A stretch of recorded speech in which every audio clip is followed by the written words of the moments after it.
Hi hello friends, welcome to the GK smart circle YouTube channel. ಈಗ ನಾವು November 7, 2025ನೇ ಸಾಲಿನ ಪ್ರಮುಖ ಪ್ರಚಲಿತ ಘಟನೆಗಳನ್ನು ಕುರಿತು ಚರ್ಚೆ ಮಾಡೋಣ. ನಿಮಗೆಲ್ಲ ಗೊತ್ತಿರಲಿ, ಪ್ರತಿದಿನ ನಾನು ಕನ್ನಡದ ಪ್ರಜಾವಾಣಿ ಸೇರಿದಂತೆ ಕನ್ನಡದ ಇತರ ಎಲ್ಲ ನ್ಯೂಸ್ ಪೇಪರ್ಗಳು, ಇಂಗ್ಲೀಷ್ನ ದಿ ಹಿಂದೂ ಮತ್ತು ಇಂಗ್ಲೀಷ್ನ ಇತರ ಎಲ್ಲ ನ್ಯೂಸ್ ಪೇಪರ್ಗಳ ಜೊತೆಗೆ ಕೇಂದ್ರ ಸರ್ಕಾರ ಪ್ರತಿದಿನ ಅಪ್ಡೇಟ್ ಮಾಡ್ತಕ್ಕಂಥ PAB ನ್ಯೂಸ್ ಪೇಪರ್ಗಳ ಪ್ರಮುಖ ಪ್ರಚಲಿತ ಘಟನೆಗಳನ್ನು ನಿಮ್ಮ ಮುಂದೆ ತರ್ತಾ ಇರ್ತೀನಿ. ಹಾಗಾದರೆ ಇವತ್ತಿನ ಕ್ವಶ್ಚನ್ ನಂಬರ್ 1 ಏನಿದೆ ಅಂತ ನೋಡೋಣ ಬನ್ನಿ. ಒಂದನೇ ಕ್ವಶನ್ ಗಮನಿಸಿ. ಫೆಬ್ರವರಿ 2026ರಲ್ಲಿ ಆಂಧ್ರ ಪ್ರದೇಶದ ವಿಶಾಖಪಟ್ಟಣಂನಲ್ಲಿ ಭಾರತವು ಯಾವ 3 ಪ್ರಮುಖ ಅಂತಾರಾಷ್ಟ್ರೀಯ ಕಡಲ ಕಾರ್ಯಕ್ರಮಗಳನ್ನು ಆಯೋಜಿಸಲಿದೆ? ನೋಡಿ, ಮೇಜರ್ ಇಂಟರ್ನ್ಯಾಷನಲ್ ಮ್ಯಾರಿಟೈಮ್ ಈವೆಂಟ್ಸ್ ಎಲ್ಲಿ ನಡೆಸ್ತಾ ಇದೆ? ವಿಶಾಖಪಟ್ಟಣಂನಲ್ಲಿ. ಅವು ಯಾವುವು? ಆಪ್ಷನ್ ನಂಬರ್ 1 ಸರಿಯಾಗಿದೆ. ಮೋಸ್ಟ್ ಇಂಪಾರ್ಟೆಂಟ್ ಆಗುತ್ತೆ. ಕೇಂದ್ರ ಸರ್ಕಾರ ತನ್ನ PIB ನ್ಯೂಸ್ ಪೇಪರ್ನಲ್ಲಿ ಬಿಡುಗಡೆ ಮಾಡಿದೆ. IFR, Milan and IONS. ಹಾಗಾದರೆ ಏನಿವು ಎಲ್ಲ ಡೀಟೇಲ್ಸನ್ನು ತಿಳ್ಕೊಳ್ಳೋಣ. ಓಕೆ, ಸೊ ಗಮನಿಸಬಹುದು, PAB ನ್ಯೂಸ್ ಪೇಪರ್ನಲ್ಲಿ ಈ ಒಂದು ಮಾಹಿತಿಯನ್ನು ಕೊಟ್ಟಿದ್ದಾರೆ. ಸೊ ಇದು ಇತಿಹಾಸವನ್ನು ಬರೆಯಲಿದೆ. ಗಮನಿಸಿ. India to vast historic maritime. ನೋಡಿ, ಇದು ಮ್ಯಾರಿಟೈಮ್ಗೆ ಸಂಬಂಧಪಟ್ಟಿರ್ತಕ್ಕಂಥದ್ದು. ಹಾಗಾದರೆ ಇದರಲ್ಲಿ ಮ್ಯಾರಿಟೈಮ್ ಇದೆ, ಮಿಲನ್ ಎಂಬತಕ್ಕಂಥ ಎಕ್ಸಸೈಸ್ ಕೂಡ ಇದೆ. ಎಲ್ಲ ಡೀಟೇಲ್ಸನ್ನು ನಾವು ಸಂಪೂರ್ಣವಾಗಿ ತಿಳ್ಕೊಳ್ಳೋಣ. ನೋಡಿ, ಭಾರತವು ಫೆಬ್ರವರಿ 2026ರಲ್ಲಿ ವಿಶಾಖಪಟ್ಟಣಂನಲ್ಲಿ 3 ಪ್ರಮುಖ ಅಂತಾರಾಷ್ಟ್ರೀಯ ಕಡಲ ಕಾರ್ಯಕ್ರಮಗಳನ್ನು ಆಯೋಜಿಸಲಿದೆ. ಅವುಗಳೆಂದರೆ, ಒಂದನೇದು ಅಂತಾರಾಷ್ಟ್ರೀಯ ಫ್ಲೀಟ್ ರಿವ್ಯೂ IFR 2026, ಎರಡನೇದು ಮಿಲನ್ 2026, ಇದೊಂದು ವ್ಯಾಯಾಮ. ಮೂರನೇದು ಹಿಂದೂ ಮಹಾಸಾಗರ ನೌಕಾ ವಿಚಾರಣಾ ಸಂಕಿರಣ IONS. ಈ IONSನ ಮುಖ್ಯಸ್ಥರ ಸಮಾವೇಶ. ಈ 3 ಪ್ರಮುಖ ಕಾರ್ಯಕ್ರಮಗಳನ್ನು ವಿಶಾಖಪಟ್ಟಣಂನಲ್ಲಿ ಫೆಬ್ರವರಿ 2026ರಲ್ಲಿ ಆಯೋಜನೆ ಮಾಡಲು ನಿರ್ಧರಿಸಿದೆ. ಇದನ್ನು ಫೆಬ್ರವರಿ 15ರಿಂದ 25, 2026ರವರೆಗೆ ನಡೆಸಲು ನಿರ್ಧರಿಸಲಾಗಿದೆ. ಈ ಎಲ್ಲ ಮಾಹಿತಿ ನಿಮಗೆ ನೆನಪಿರಬೇಕು. ಫೆಬ್ರವರಿ 15ರಿಂದ ಫೆಬ್ರವರಿ 25ರವರೆಗೆ 2026ರಲ್ಲಿ ಈ 3 ಪ್ರಮುಖ ಕಾರ್ಯಕ್ರಮಗಳನ್ನು ಭಾರತ ಹೋಸ್ಟ್ ಮಾಡಲಿದೆ. ನೆನಪಿರಲಿ. ಜೊತೆಗೆ ಇದು ಭಾರತವು ಈ ಪ್ರಮುಖ ಕಡಲ ಕಾರ್ಯಕ್ರಮಗಳನ್ನು ಏಕಕಾಲದಲ್ಲಿ ನಡೆಸುತ್ತಿರುವುದು ಇದೇ ಮೊಟ್ಟ ಮೊದಲು. ಈ ಕಾರ್ಯಕ್ರಮವು ಭಾರತದ ಮಹಾಸಾಗರ ದೃಷ್ಟಿಕೋನವನ್ನು, ಅಂದರೆ ಪ್ರದೇಶಗಳಾದ್ಯಂತ ಭದ್ರತೆ ಮತ್ತು ಬೆಳವಣಿಗೆಗೆ ಪರಸ್ಪರ ಮತ್ತು ಸಮಗ್ರ ಪ್ರಗತಿ ಸಾಕಾರಗೊಳಿಸುತ್ತದೆ. ಹಾಗಾದರೆ ಈ ಕಾರ್ಯಕ್ರಮಗಳ ಉದ್ದೇಶವೇನು ಮತ್ತು ಈ ತರಹದ ಕಾರ್ಯಕ್ರಮಗಳನ್ನು ಏಕಕಾಲದಲ್ಲಿ ಭಾರತ ನಡೆಸುತ್ತಿರುವುದು ಇದೇ ಮೊದಲು ಎಂಬುದನ್ನು ನೀವಿಲ್ಲಿ ಗಮನಿಸಬೇಕು. ನಾವು ಎರಡನೇ ಕ್ವಶನ್ ನೋಡೋಣ. ಗಮನಿಸಿ. ಇತ್ತೀಚೆಗೆ ಕೆಳಗಿನ ಯಾವ ಕ್ರೀಡಾಪಟು ಪಿಕಲ್ ಬಾಲ್ ವಿಶ್ವಕಪ್ನಲ್ಲಿ ಭಾರತಕ್ಕೆ ಮೊಟ್ಟ ಮೊದಲ ಚಿನ್ನದ ಪದಕ ಗೆದ್ದು ಇತಿಹಾಸ ಬರೆದಿದ್ದಾರೆ? ನೋಡಿ, ಪಿಕಲ್ ಬಾಲ್ ವರ್ಲ್ಡ್ ಕಪ್ ಏನಿದೆ, ಪಿಕಲ್ ಬಾಲ್ ಕ್ರೀಡಾಕೂಟದಲ್ಲಿ ಚಿನ್ನದ ಪದಕವನ್ನು ಇದೇ ಮೊಟ್ಟ ಮೊದಲ ಬಾರಿಗೆ ಭಾರತಕ್ಕೆ ಗೆದ್ದುಕೊಟ್ಟಿರ್ತಕ್ಕಂಥವರು. ಇದು ತುಂಬಾ ಇಂಪಾರ್ಟೆಂಟ್ ಆಗುತ್ತೆ. ಸೊ ಇವರ ಹೆಸರು ವಿಜಯ್ ಚೋಬ್ರಿಯಾ ಅಂತ ಕರೀತಾರೆ. ಆಪ್ಷನ್ ನಂಬರ್ 3 ಸರಿಯಾಗಿದೆ. ವಿಜಯ್ ಚಾಬ್ರಿಯಾ ಎಂಬತಕ್ಕಂಥವರು ಈ ಸಾಧನೆಯನ್ನು ಮಾಡಿದ್ದಾರೆ. ಗಮನಿಸಿ. Vijay Chabria wins India's first ever pickleball world cup gold.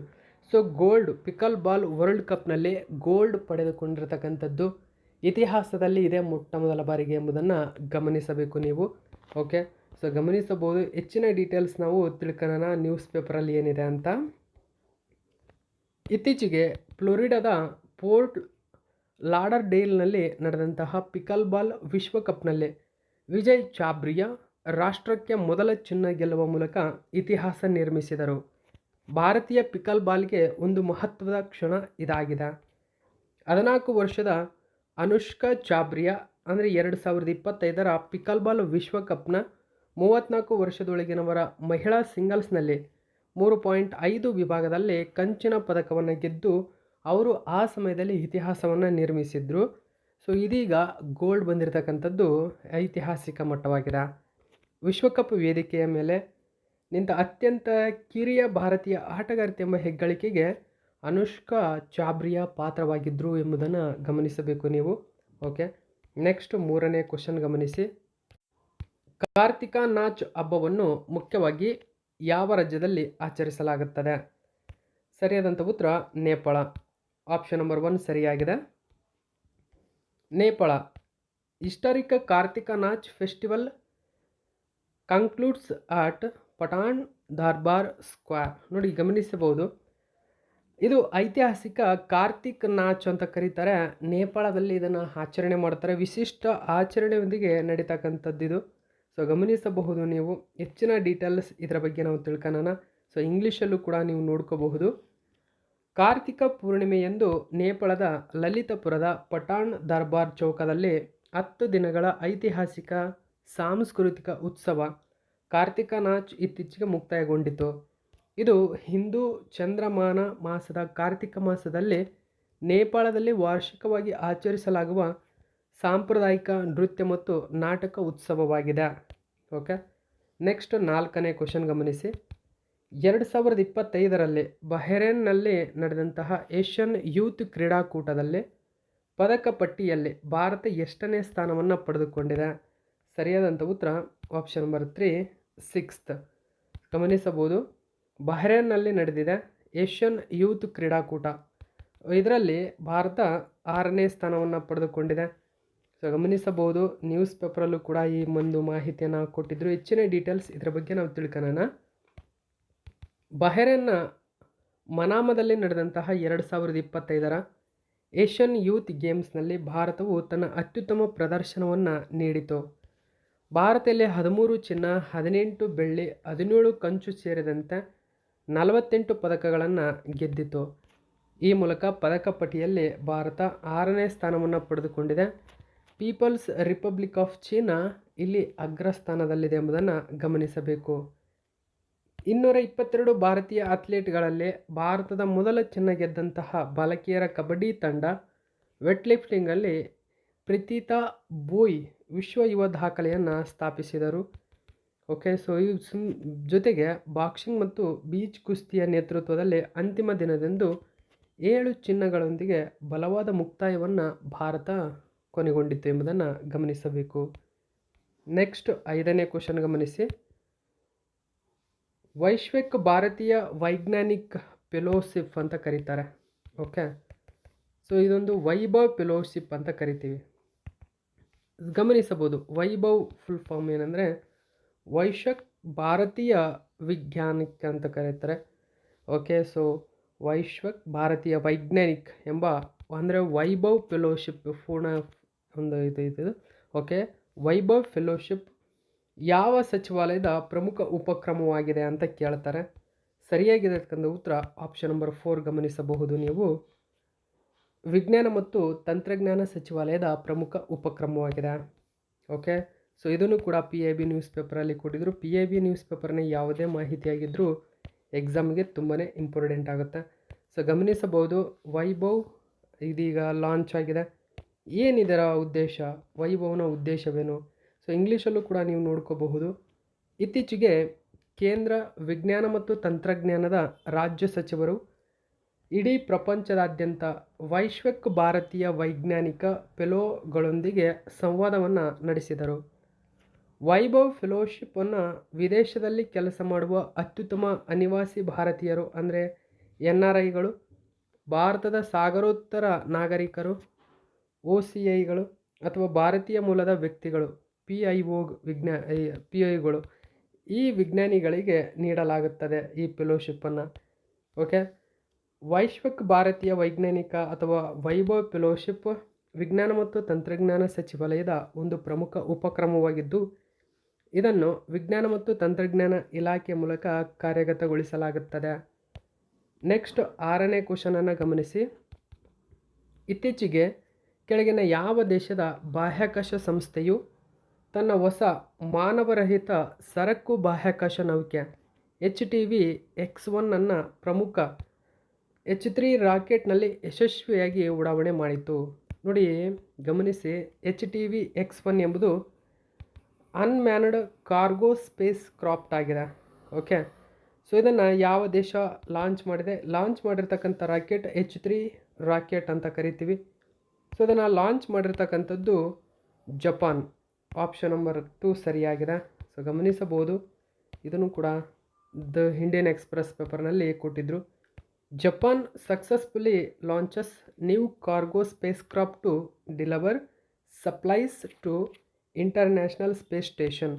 So ಇದು ISS ಅಂತ ಕರೀತಾರೆ. ಅಂದರೆ ಇಂಟರ್ನ್ಯಾಷನಲ್ ಸ್ಪೇಸ್ ಸ್ಟೇಷನ್ಗೆ ಸಪ್ಲೈ ಆಗ್ತಾ ಇದೆ. ಅಂದರೆ ಅಲ್ಲಿಗೆ ತಲುಪ್ತಕ್ಕಂಥದ್ದು ಇದರ ಪ್ರಮುಖ ಉದ್ದೇಶವಾಗಿದೆ. ಓಕೆ, ಸೊ ಗಮನಿಸಬಹುದು. H3 ರಾಕೆಟ್ನ ಮೂಲಕ ಜಾಕ್ಸಾ, ಮುಖ್ಯವಾಗಿ ಜಪಾನ್ ಏರೋಸ್ಪೇಸ್ ಎಕ್ಸ್ಪ್ಲೋರೇಷನ್ ಏಜೆನ್ಸಿ ಅಂತ ಕರೀತಾರೆ, ಜಪಾನ್ನ ಬಾಹ್ಯಾಕಾಶ ಸಂಸ್ಥೆ ಇದು. ಈ ಸಂಸ್ಥೆ ಅಂತಾರಾಷ್ಟ್ರೀಯ ಬಾಹ್ಯಾಕಾಶ ನಿಲ್ದಾಣಕ್ಕೆ ISSಗೆ ಸರಬರಾಜುಗಳನ್ನು ತಲುಪಿಸುವ ತನ್ನ ಮೊಟ್ಟ ಮೊದಲ ಕಾರ್ಯಾಚರಣೆಯ ಭಾಗವಾಗಿ ಮಾನವರಹಿತ ಸರಕು ಬಾಹ್ಯಾಕಾಶ ನೌಕೆಯನ್ನು ಹೊತ್ತಂತಹ ತನ್ನ ಹೊಸ ಪ್ರಮುಖ H3 ರಾಕೆಟನ್ನು ಯಶಸ್ವಿಯಾಗಿ ಉಡಾವಣೆ ಮಾಡಿದೆ. ಓಕೆ, HTV X1 ಬಾಹ್ಯಾಕಾಶ ನೌಕೆಯನ್ನು ಉಡಾವಣೆ ಮಾಡಿರ್ತಕ್ಕಂಥದ್ದನ್ನು ಗಮನಿಸಬೇಕು ನೀವು. ಓಕೆ, ನೆಕ್ಸ್ಟು 7ನೇ ಕ್ವಶನನ್ನು ಗಮನಿಸಿ. ಯಾವ ತಿಂಗಳನ್ನು ದೀರ್ಘಕಾಲದ ಪ್ರತಿರೋಧಕ ಶ್ವಾಸಕೋಶದ ಕಾಯಿಲೆ ಜಾಗೃತಿ ತಿಂಗಳು? ನೋಡಿ, COPD ಜಾಗೃತಿ ತಿಂಗಳು ಅಂತ ಕರೀತಾರೆ. ಅಂದರೆ ಗಮನಿಸಿ, COPD ಅಂದ್ರೇನು? ಕ್ರಾನಿಕ್ ಅಬ್ಸ್ಟ್ರಕ್ಟಿವ್ ಪಲ್ಮನರಿ ಡಿಸೀಸ್ ಅಂತ ಕರೀತಾರೆ.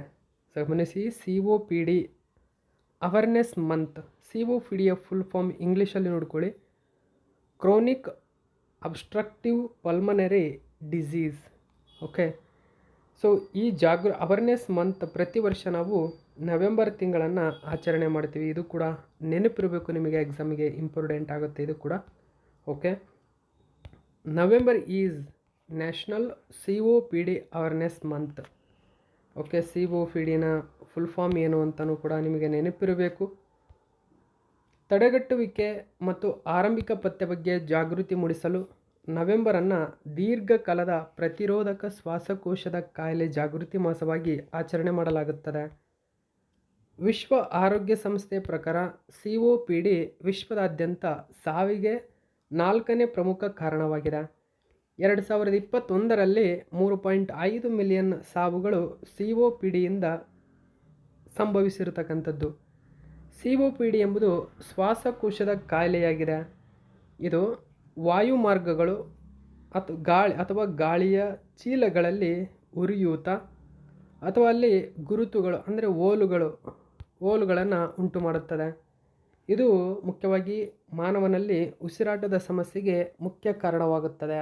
ಸೊ ಇಷ್ಟು ಮಾಹಿತಿ ಇದಕ್ಕೆ ಸಂಬಂಧಪಟ್ಟಂತೆ ನೆನಪಿರಬೇಕು. ನೆಕ್ಸ್ಟ್ 8ನೇ ಕ್ವಶನ್ ಗಮನಿಸಿ. ಭಾರತೀಯ ಸೇನೆಯು ಕೆಳಗಿನ ಯಾವ ಸಂಸ್ಥೆಯ ಸಹಯೋಗದೊಂದಿಗೆ ಯುವ ನಾಯಕರ ವೇದಿಕೆ YLF ಅನ್ನು ಆಯೋಜಿಸಿದೆ? ನೋಡಿ, ಯೂತ್ ಲೀಡರ್ಶಿಪ್ ಫೋರಮ್ YLF ಆಯೋಜನೆ ಮಾಡಿದೆ ಅಂತ ಕೇಳ್ತಾರೆ. ಆಪ್ಷನ್ ನಂಬರ್ 2 ಅನ್ನು ಗಮನಿಸಬಹುದು. Centre for land warfare studies class ಅಂತ ಕರೀತಾರೆ, CLAWS ಈ ಮೂಲಕ ಆಯೋಜನೆ ಮಾಡಿದೆ.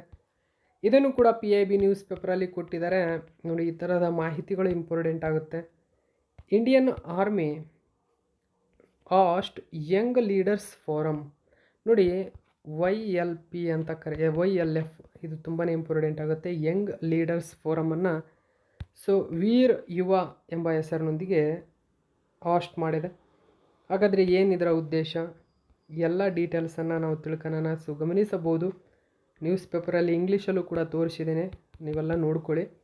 ಭಾರತೀಯ ಸೇನೆಯು ಭೂ ಯುದ್ಧ ಅಧ್ಯಯನ ಕೇಂದ್ರ ಅಂದರೆ ಕ್ಲಾಸ್ ಸಹಯೋಗದೊಂದಿಗೆ 2025ರ ನವೆಂಬರ್ 27 ಮತ್ತು 28ರಂದು ನಿಗದಿಯಾಗಿದ್ದಂತಹ ಚಾಣಕ್ಯ ರಕ್ಷಣಾ ಸಂವಾದ 2025ರ 3ನೇ ಆವೃತ್ತಿಯ ಪೂರ್ವಭಾವಿ ಕಾರ್ಯಕ್ರಮವಾಗಿ ನವದೆಹಲಿಯ ಮಾಣೆಕ್ ಷಾ ಕೇಂದ್ರದಲ್ಲಿ ಯುವ ನಾಯಕರ ವೇದಿಕೆಯನ್ನು ಆಯೋಜಿಸಿತು. CDDಯು ಭಾರತೀಯ ಸೇನೆಯ ಪ್ರಮುಖ ವಾರ್ಷಿಕ ಸೆಮಿನಾರ್ ಆಗಿದ್ದು, ಈ ವರ್ಷ ಪರಿವರ್ತನೆಗೆ ಸುಧಾರಣೆ, ಸಶಕ್ತ, ಸುರಕ್ಷಿತ ಹಾಗೂ ವಿಕಸಿತ ಭಾರತ್ ಎಂಬುದು ವಿಷಯವಾಗಿದೆ. ಓಕೆ, ಸೊ ಇದರ ವಿಷಯವೇನು ಎಂಬುದು ಕೂಡ ನೆನಪಿರಬೇಕು ನಿಮಗೆ. ಇನ್ನು ಇತರೆ ಪ್ರಮುಖ ಮಾಹಿತಿ ನೋಡಿ, ಪ್ರತಿ ವರ್ಷ ವರ್ಲ್ಡ್ ಸ್ಟ್ರೋಕ್ ಡೇಯನ್ನು ಅಕ್ಟೋಬರ್ 29ರಂದು ಆಚರಣೆ ಮಾಡ್ತೀವಿ. ಇನ್ನು ಇಂಟರ್ನ್ಯಾಷನಲ್ ಆನಿಮೇಷನ್ ಡೇ IADಯನ್ನು ಅಕ್ಟೋಬರ್ 28ರಂದು ಆಚರಣೆ ಮಾಡ್ತೀವಿ. ಇನ್ನು ಬಿಡುಗಡೆಯಾಗಿರ್ತಕ್ಕಂಥ ಪ್ರಮುಖ ಮಾಹಿತಿಯ ಪ್ರಕಾರ world's largest importer of crude ಯಾವುದು ಅಂತ ಕೇಳಿದರೆ ಚೀನಾ ದೇಶ. ಇನ್ನು world vegan day and the all saints ಡೇಯನ್ನು ಪ್ರತಿ ವರ್ಷ ನವೆಂಬರ್ 1ರಂದು ನಾವು ಆಚರಣೆ ಮಾಡ್ತೀವಿ. ಇತ್ತೀಚೆಗೆ ಮಹಾರಾಷ್ಟ್ರದ ಗವರ್ನರ್ ಆಗಿರತಕ್ಕಂಥ ಆಚಾರ್ಯ ದೇವವ್ರತ ಒಂದು ಪುಸ್ತಕವನ್ನು ಬಿಡುಗಡೆ ಮಾಡಿದರು, ಮೋದೀಸ್ ಮಿಷನ್ ಎಂಬ ಪುಸ್ತಕ. ಓಕೆ, ಮೋದೀಸ್ ಮಿಷನ್ ಈ ಪುಸ್ತಕವನ್ನು ಬೆರೆಜಿಸ್ ದೇಸಾಯಿರವರು ಬರೆದಿದ್ದಾರೆ. ಓಕೆ, ಸೊ ಇದು ಇವತ್ತಿನ ಪ್ರಮುಖ ಪ್ರಚಲಿತ ಘಟನೆ. ಇದೇ ತರಹದ ಮಾಹಿತಿಯೊಂದಿಗೆ ಮತ್ತೆ ನಿಮ್ಮನ್ನು ಭೇಟಿಯಾಗ್ತೇನೆ. Thank you so much for watching my video friends.